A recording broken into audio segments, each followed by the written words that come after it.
What if your next big startup win wasn't about growth streaks or crushing it, but about creating space to just be? In this episode of Founder Unfiltered, I'm challenging the attention economy and explore how designing for stillness, not constant optimization, can change the way we build, use, and experience technology. I am Joanna Trojak. I'm your host. I am also the product management consultant and founder of Heart Renew, the self-dating app that lets you connect with yourself, not just other people.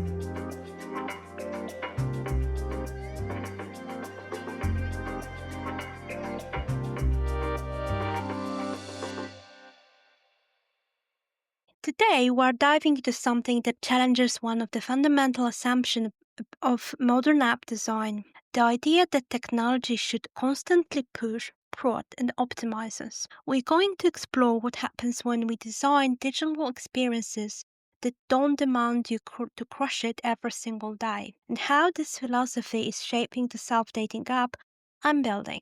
This isn't about user experience design. It's about questioning the entire attention economy and imagining what technology could look like if it served our humanity rather than exploiting it. So grab your coffee, get comfortable, and let's talk about the radical act of building technology that lets you simply be. Let me paint a picture of the digital world we've created. You wake up and immediately your phone starts making demands. You're on a 5-day streak, keep going.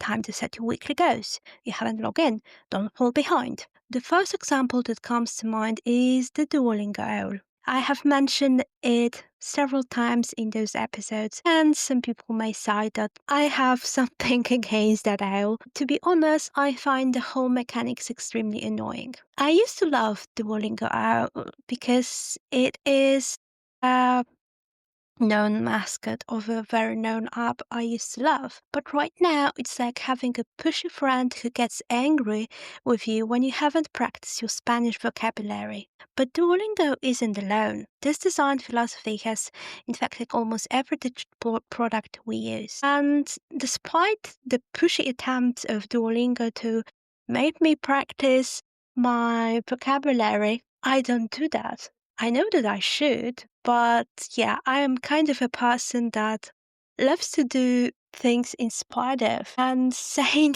things like, oh, just do that just for me. It's like, no, I'm not going to do that. And somehow I can almost feel guilty that I'm not doing it, which kind of defeats the point because I generally like practicing languages, but forcing me to do that doesn't make me, to do that.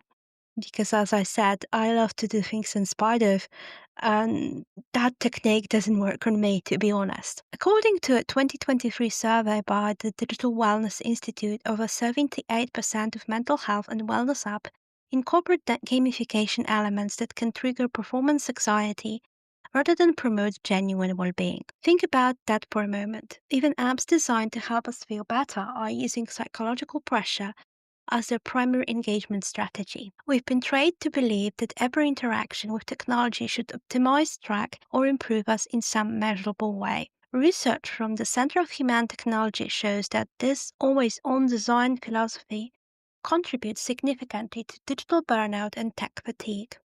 But what if our relationship with technology didn't have to be extractive? What if an app could just hold space for you to be human? Before we go further, I want to explore what this constant push for optimization does to our brain and nervous system. Dr. Andrew Haberman's research at Stanford University shows that frequent notifications and progress tracking activate what he calls the urgency pathways in our brain.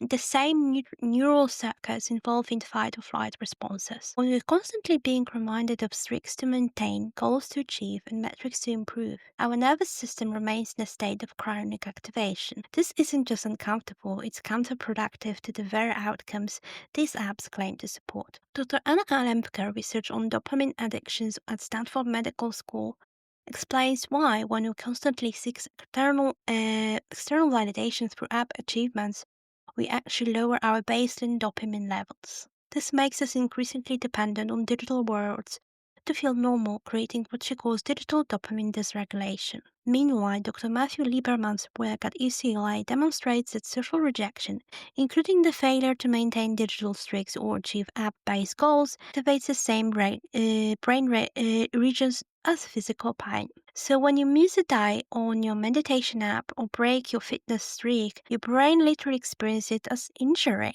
But to be honest, that's kind of bonkers because, yeah, maybe you couldn't practice that day. Maybe you're sick. Maybe something happened. And to be honest, it's not your fault that you haven't practiced for 1 day or even 2 days or 3 days. The most important thing is that you actually return to it. So this is the neurological reality behind what many of us experience as digital overwhelm or app fatigue. We're not weak for feeling stressed by our productivity apps. We're having a normal human response to technology that treats us like machines. Productivity isn't inherently bad. I want to be clear about it. The ability to set the goals, progress, and build habits can be incredible, but when productivity becomes the default design principle for all digital interactions, it leaves no room for essential human experiences. Slowness, the ability to move at pace that feels natural rather than optimized. Silence, space for reflection without being prompted to input data or take action. Softness, gentle interactions that soothe rather than stimulate. Emotional presence, the capacity to simply be with whatever you're feeling without immediately trying to change or improve it.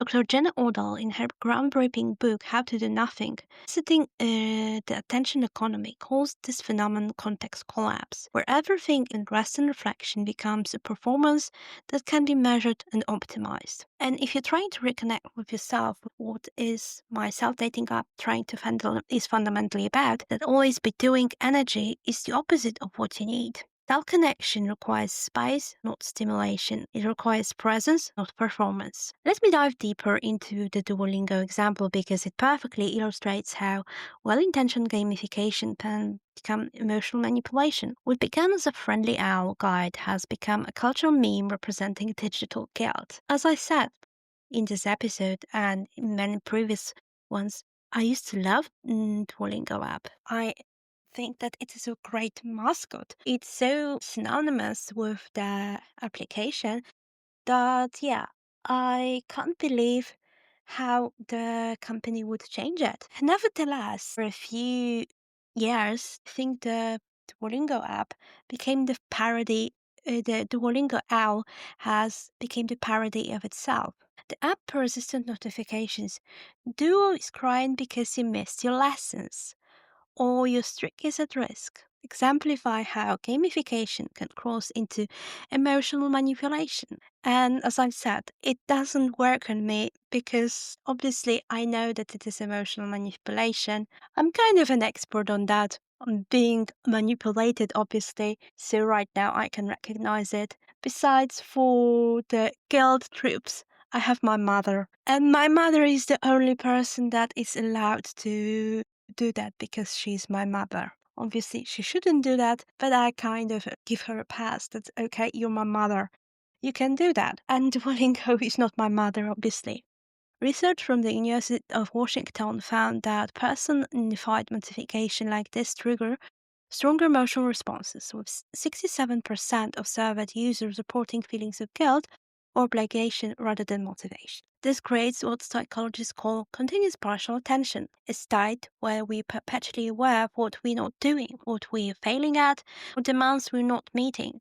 It's a form of low-level chronic stress that affects our ability to present with our actual experience. While this strategy effectively drives engagement metrics, Duolingo business success is undeniable, it transforms learning from joy into obligation. The owl that was supposed to make language learning fun instead became a digital taskmaster that makes people feel bad about themselves. This is why I've deliberately rejected this model of digital companionship for the self-dating app. Instead of demanding attention, I want to offer presence. Instead of creating obligation, I want to create invitations. Besides, I think that notification should be designed in a completely different way, not in this guilty tripping way that Duo is crying because you haven't practiced your Spanish, but more as an invitation to actually, participate. That perhaps it would be great for you to practice your Spanish, but take your time. You don't have to do it today. Basically, something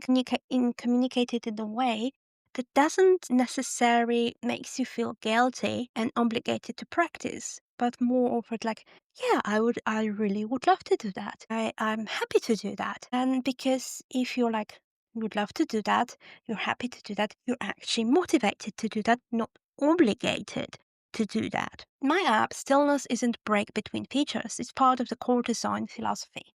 This shows up in small but meaningful ways. A breath before you begin a journaling prompt, rather than immediately launching into questions. Soft animations that signal slowness is welcome here, rather than snappy transitions that keep you moving quickly. Zero streaks or rewards for showing up daily because self-love isn't linear and you're allowed to show up inconsistently. Gentle messages like you don't have to do anything today, just be, rather than motivational pressure to take action.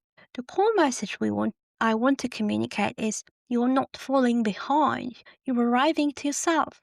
This approach is supported by research from the Mindfulness Center at Brown University, which found that moments of intentional pause can significantly improve emotional regulation and self-awareness. But more than that, it's about treating users as whole human beings rather than engagement metrics to be on. Here's the thing about progress bars and streak counters. They feel great until they don't. They work well for certain types of habit formation, but they can also create anxiety when broken. Push users in the guilt and shame way they can't maintain them, and in a self-dating experience, they send completely the wrong message. A 2022 study in the Journal of Behavioral Addictions found that gamification elements like streaks can create unhealthy psychological achievements and create unhealthy psychological attachments to apps, turning self-care into another form of productivity pressure. Users report feeling controlled by their apps rather than supported by them. Think about it. If the goal of self-dating is to develop a loving, exceptional relationship with yourself, what message does a broken streak send? That you're failing at self-love?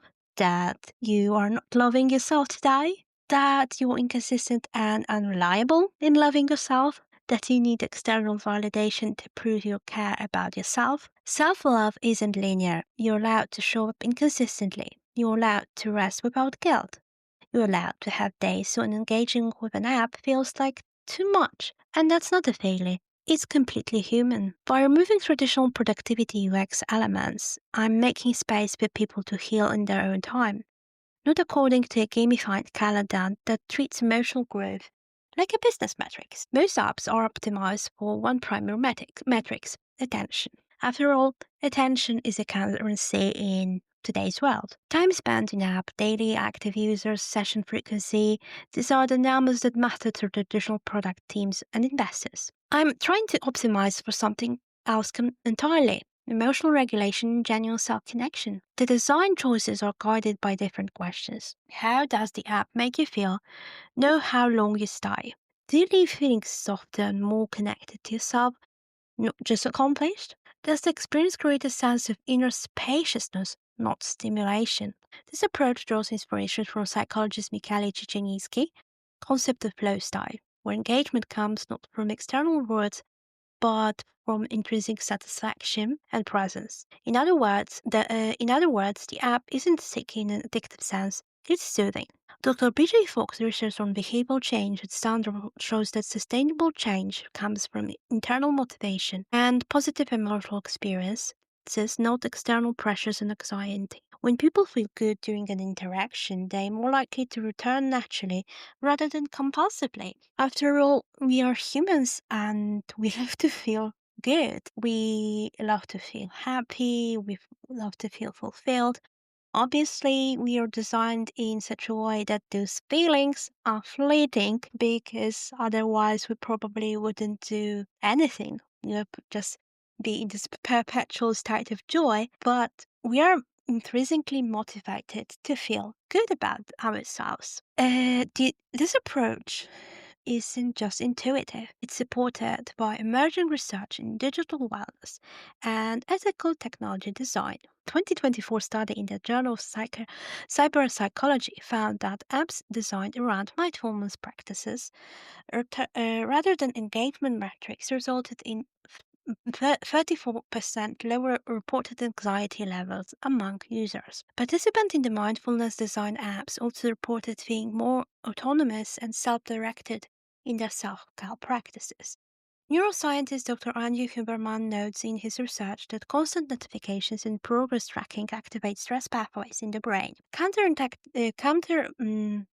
acting the very benefits many wellness apps claim to offer. This creates what research calls well-being app paradox, where tools designed to reduce stress actually increase it through their design patterns. The Digital Wellness Collective, a research organization focused on human technology, reports that slow-tech approaches show promising impacts on sustained users' well-being compared to gamified alternatives. The longitudinal studies show that users of slow tech report higher life satisfaction and lower digital anxiety over time. This isn't just about feeling good, it's about creating technology that actually works for human flourishing rather than against that. There's a growing movement of technologists, researchers, and companies recognizing that our current relationship with digital tools is unsustainable. Organizations like Time Will Span, now known as the Center of Human Technology, are working to shape the technology industry towards designs that support human well-being rather than exploit human psychology. They are documented how persuasive design techniques originally developed for positive behavior change have been weaponized for engagement and profit. The Light Phone project has created literally a dumb phone that only makes calls and sends texts as a response to smartphone addiction and constant connectivity pressure. While extreme, the success shows that there are real demand for technology that doesn't dominate our attention. The digital minimalism community, inspired by Cal Newport's book of the same name, advocates for intentional technology use and choosing tools based on their contribution to things we deeply value rather than the convenience or entertainment value. Companies like Freedom, Force, and OneSec are building products specifically designed to help people use their existing apps more mindfully rather than more frequently. This represents a fundamental shift in how we think about successful technology, from maximizing engagement to optimizing for well-being. You may be wondering, is this approach commercially viable? Can you build a sustainable business around technology that doesn't hook users? The answer is increasingly yes, and the data supports it.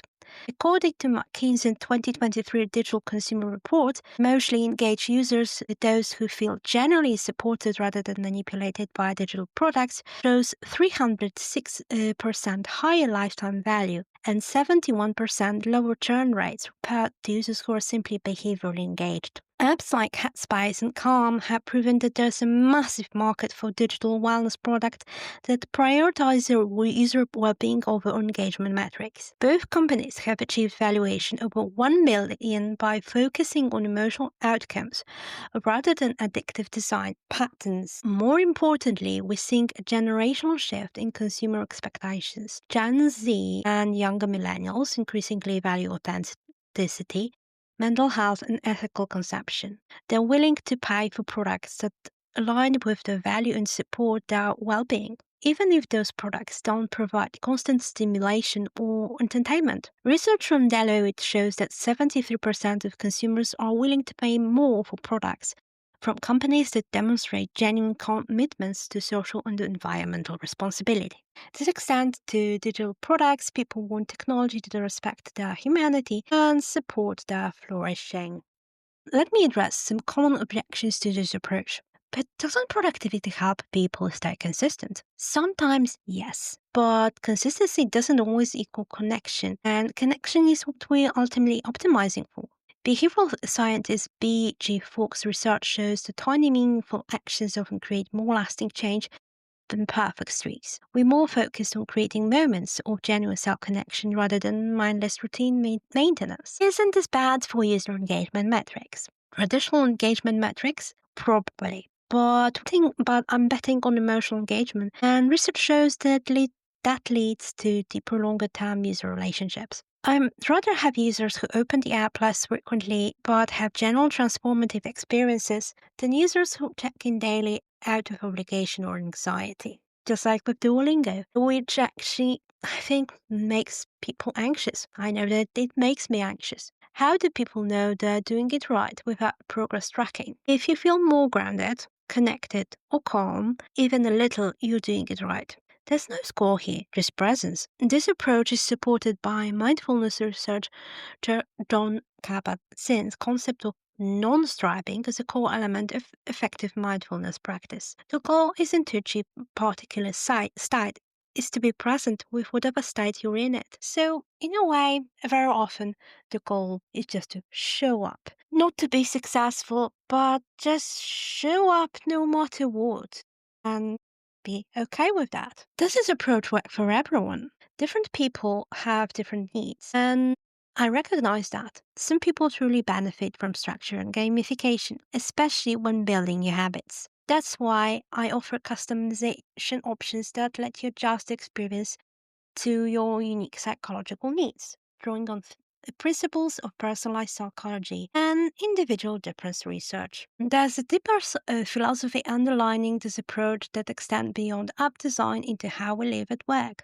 In a culture that equates worth with productivity and value with constant action, choosing to do less becomes a radical act. Dr. Alex Jones Pang research in Rest Why You Got More Done When You Work Less shows that strategic tracks and deliberate leisures actually enhance creativity, problem solving, and overall performance. But more importantly, they're essential for psychological well-being and life satisfaction. Manoj Zamorodi's book, Bored and Brilliant, explores how boredom and structured mental time is crucial for creativity, self-reflection, and goal setting. Yet our digital environments are designed to eliminate boredom entirely, filling every spare moment with stimulation and information. Carl Newport's concept of digital minimalism suggests that we should be as intentional about our technology use as we're about our physical consumption.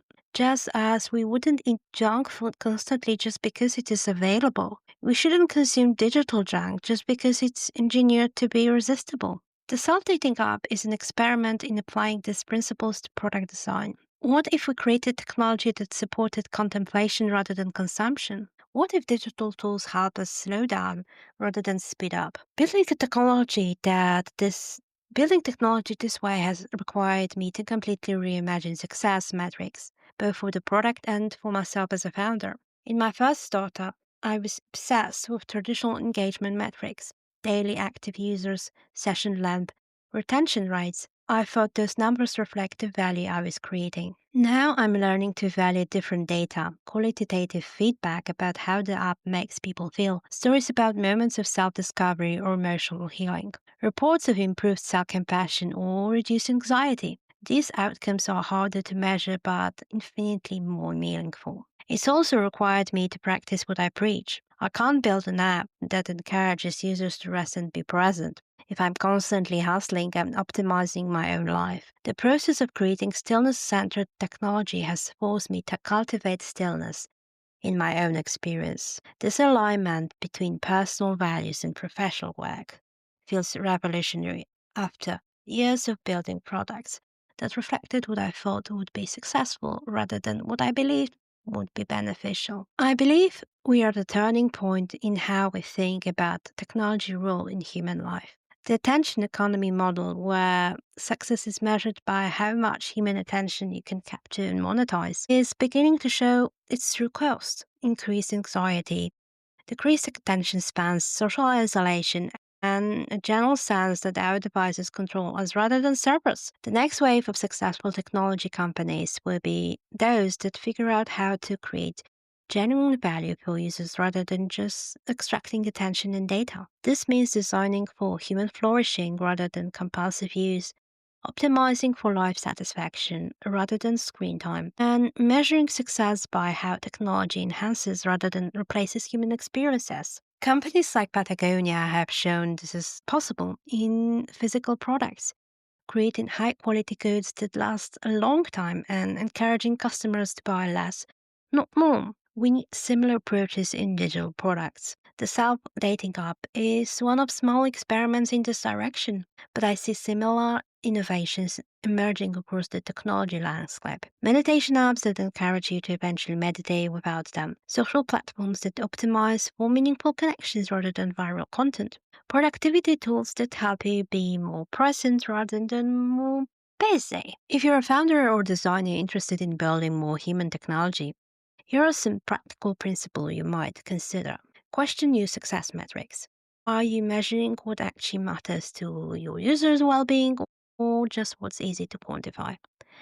Design for intrinsic motivation. Help people connect with their own reasons for using your product rather than creating external pressure through gamification. Build in breaks and natural stopping points. Not every feature needs to lead to another feature. Sometimes the best user experience is knowing when to step away. Use color and sound intentionally. These elements have profound effect on mood and nervous system regulation. Consider consulting with environmental psychologists or sound designers who understand these impacts. Test with vulnerable populations. How does your product feel to someone going through a difficult time? The feedback will reveal whether your design truly supports human flourishing or just performs it. Practice what you're building. If you're creating wellness technology, you need to understand wellness practices personally. If you're building productivity tools, you need to have healthy relationship with productivity itself. The world doesn't need another app demanding your time, energy, or attention. It needs technology that lets you breathe. It needs digital spaces where you can simply be human without having to improve or optimize anything. So this is my invitation. Log in slowly, skip day if you need to. Pause, do nothing at all. Let your self-dating journey be built on stillness, softness, and space to just be. Because productivity is easy to design for. We figure out how to make people do things. Presence. That's the real design challenge. That's where technology can truly serve human flourishing rather than exploit it. If my app becomes a space where even one person learns to be gentle with themselves, to move at their own pace, to value presence over performance, it will have succeeded beyond any engagement metrics I could track. Until then, I encourage you to notice how the app and websites in your life make you feel. Which one leave you energized versus drained? Which ones invite presence versus demand performance? Your awareness is the first step toward making more intentional choices about the technology you allow into your life. Remember, you don't have to crush it today. You don't have to optimize, track, or improve anything. You're allowed to simply be. And technology should support that human rights, not undermine it. This is Founder Unfiltered. Thanks for listening, and I'll catch you next time.